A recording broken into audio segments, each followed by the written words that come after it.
So now some questions start to come to the fore. What role does the left hand play? If we have to leap fast, how can we control the tone?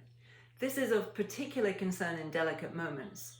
We often do leap early, but then we mistakenly land with the note already down in the left arm, or in many cases, we actually start the left hand playing well in advance of the note needing to actually speak.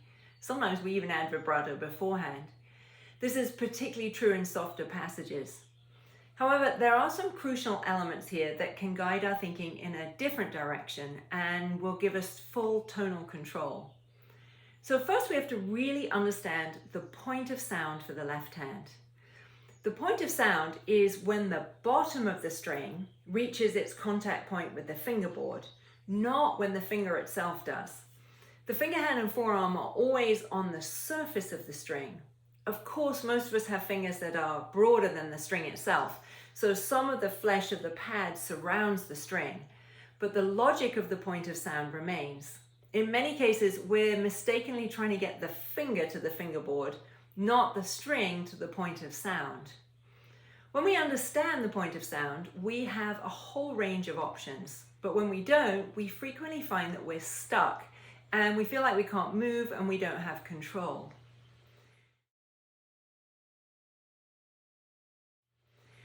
So this opens up a whole new world of timing and sensitivity.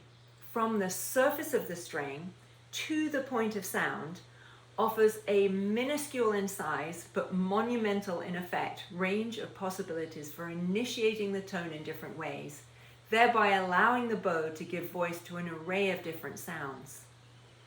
So the logic of the two arms, and there is a video on the interdependence of the two arms that explains all the details of this topic, means that the left arm initiates the pitch from the tiny gentle strike of the string when it engages the point of sound, and that cues the right arm to make its vertical landing before it can move. Therefore, this moment of the left arm reaching the point of sound becomes essential in our toolbox to control and express silence. So let's look at some examples where we can see this in action. Let's look at another passage by Berlioz, the opening to the Symphony Fantastique. This has made many appearances in lessons. Now we have a set of tools available that can be applied in less obvious ways to solve these subtle fermatas and breath markings, which are just there to create musical breath, but often cause us to feel suspended and hovering.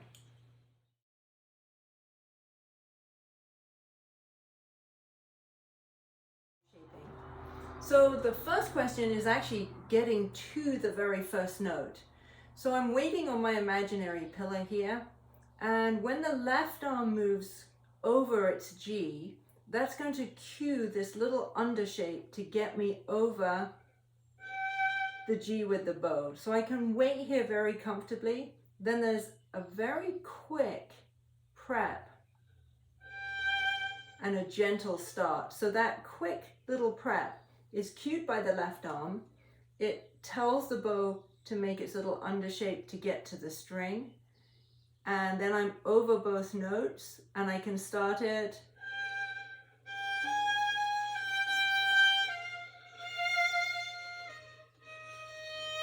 Here's an undershape. And this is going to let go and go straight over the next D. So the left arm has released the D and is now waiting over the next one. The right arm has completed its undershape and is resting on the next D. Overshape. Quick leap over the C. Quick leap over the F sharp. Now here I have two options. I can either go straight here and wait, or I can complete here and then jump out. So one option, complete, jump out, or jump straight over and wait here.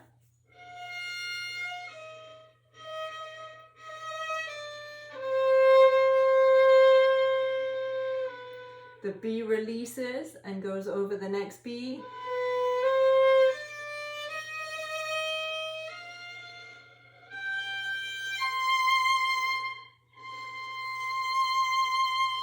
Now there's a tiny overshape here to take me back. Then I can start gently.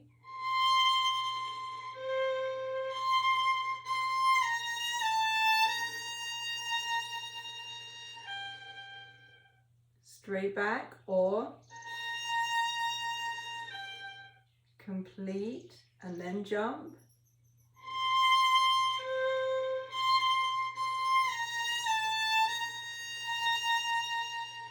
Little overshape to bring me back and over here.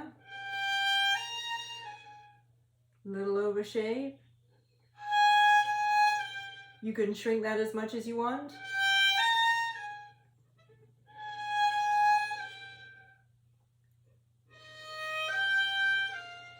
So all of that can be shrunk down to something very tiny.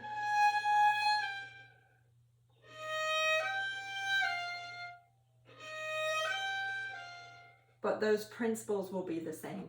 Let's take a look at what we know so far and the example of the first violin part of the second movement Haydn C major cello concerto. This type of material comes up all the time because it's excruciatingly uncomfortable and often painful for so many. It's also a classic orchestral moment of seeming nothingness that can become monumental torture. We know we need bow shaping and that every bow shape must be completed. We know that the left arm is timing the point of sound, which in turn cues the bow, and that we need to initiate the string and release the string with the left arm for the string to speak clearly. Therefore, the left arm must re-strike the string for every note, however minuscule. We really are talking beyond minuscule. That will cue the bow to make its tiny moments of silence as it completes its shape. And the left arm will gently release the sound just enough to replay the next note with total ease and that almost nothing but gentle feeling of silence in between the notes. It's impossible to exaggerate the idea of just enough. It really is the tiniest of fluctuations from the point of sound to just above it.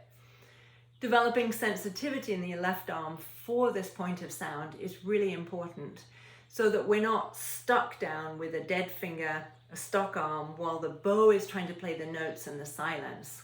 One has rhythm, vitality, and propulsion, however microscopic, and the other is frozen. The right arm has that tight feeling and the entire playing apparatus feels tense. This is the difference between the passage being very easy or incredibly painful. Once we have a good understanding of these principles and the tools to put them into action, we tend to just apply them automatically in such spots. We really don't need to practice them, but there's a big difference between not needing to practice a spot because we truly know how to handle it versus not practicing a spot because it causes us pain. First of all, there's the bow shaping. So I've got undershapes, overshapes, undershapes, overshapes. Very straightforward. But what the left arm is actually doing is rebounding very, very gently. So let's make this extremely slow. So both arms are very gently over the string, and then the left arm, one, releases, over to the E, quick leap over the G, quick leap over to the A, over the B, over to the C, over to the C. You could do it in any part of the bow, so if it had to be near the tip, it could be exactly that. Same principles would apply. Left arm is over the F, bow arm is very gently over that string, releases, releases straight over the next note, releases straight over, straight over, straight over, straight over, straight over, straight over,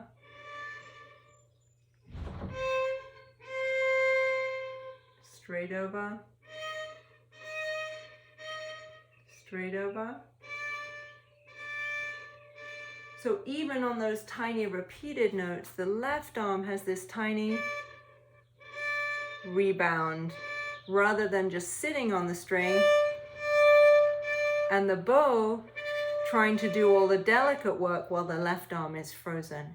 So those repeated notes are minuscule restrikes of the string to cue the right arm when to make its shaping.